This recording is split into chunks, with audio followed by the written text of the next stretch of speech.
I wanted to do a little bit on his name because I've been looking at his name closely, and I've been asking him to reveal it to me because I could see something there, but moreover how to teach it.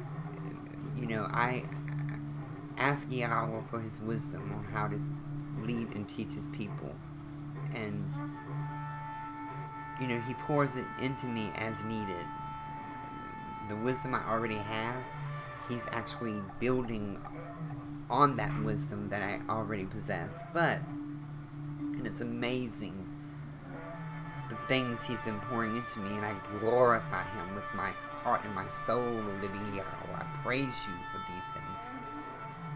But the Paleo Hebrew was, the spirit of wisdom that he poured into me. When I see something and I don't have a reaction, or something that's put in front of me, I know there's no wisdom in it. But when something is put in front of me and that spirit of wisdom starts heating up inside of me and starts like a flame flickering back and forth, that is the spirit of wisdom from the living Yahweh, letting me know, there's something here. And a lot of times I'll put it up on the shelf. So, I always had the English, but then the Paleo Hebrew came before me.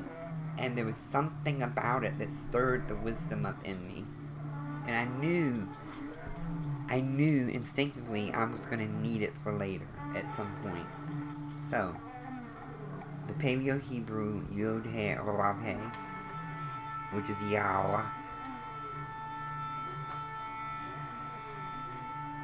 Remember the 4 rams and the horns, or the bulls, that hold the cup. What's inside is water.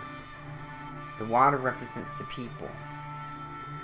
This bull represents 3 tribes, this one 3 tribes, this one 3 tribes, this one 3 tribes. So they represent, the 4 bulls represent the 12 tribes of Israel. And what's inside the bowl represents basically the descendants. When a serpent comes to a bull, it kicks it, right? Kicks it away. A lot of times it kills it. With such a force, it kicks it. So I knew all my life I fathered, even in grade school, I always read words backwards. I don't know why. I don't know why that was. It was just something inside of me. Any word that I learned, I learned it backwards. I looked at it backwards. I didn't understand why at the time, but I understand now because Hebrew is right to left. Okay? So, the 2 hays hold up the bowl of the people, and then the Vav is, of course, the horns, is menorah. The altar, the sacrifice, the representation of the Spirit of the living Yahweh on the earth. The Yod represents the serpent. So, if you call his name when the serpent comes forth, the serpent, doesn't like the name, because the serpent fears the living Yahweh and the name. So when you call his name, he will bring the bulls together. Drop this. Pull the 2 hays together. He drops the Vav and causes it to start kick the serpent. And then once all of the children, the tribes of Israel, come together, he makes it a mighty bull. And the mighty bull kicks the serpent and helps destroy, because the serpent is trying to bruise your heel. That's what he's doing. He's trying to bruise your heel. But you're able to crush his head because of wisdom. The spirit of wisdom. The seed of the woman. Now, pronouncing, I had it for a long time, but I would hear people say Yahuwah, Yehovah,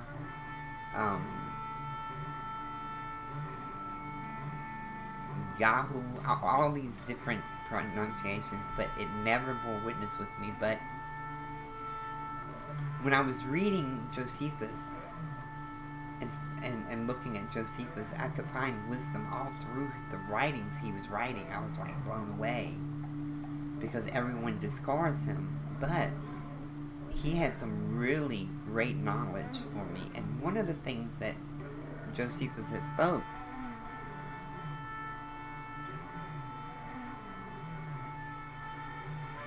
he said they are all vowels. Well, when I was trying to learn that and people teaching on it, they were teaching as though they weren't vowels, they were all consonants, right? So I kept looking at it, and I realized that, oh my gosh, and this is important, it's hyphenated. It's hyphenated. There's a hyphen that should be there, and it's not. Ia, ua. Hyphenating it can make them vowels, just as Josephus said. And knowing that is very important for another name, right? It's hyphenated to place something there. Okay? And a shin makes it Yahweh's salvation. Yahshua. Yahweh. And that's how the name is pronounced. Yahweh. It is indeed all vowels, just as Josephus spoke. And if you start using the name and calling out to him, but don't use it falsely, he gave it to his people for a purpose and a reason. For him to hear you, and as a sword. That name is a sword. You don't realize how powerful the sword he gave you. He already gave you the sword. That's why he gave you the name.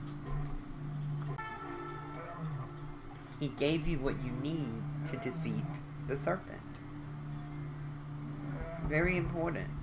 So, just take that into your heart and ponder it and think about it. Call his name. Start calling his name. He's listening. He's waiting for his people to start calling his name. If you start calling his name, you have no idea what will come with it. The blessings. Just by calling his name.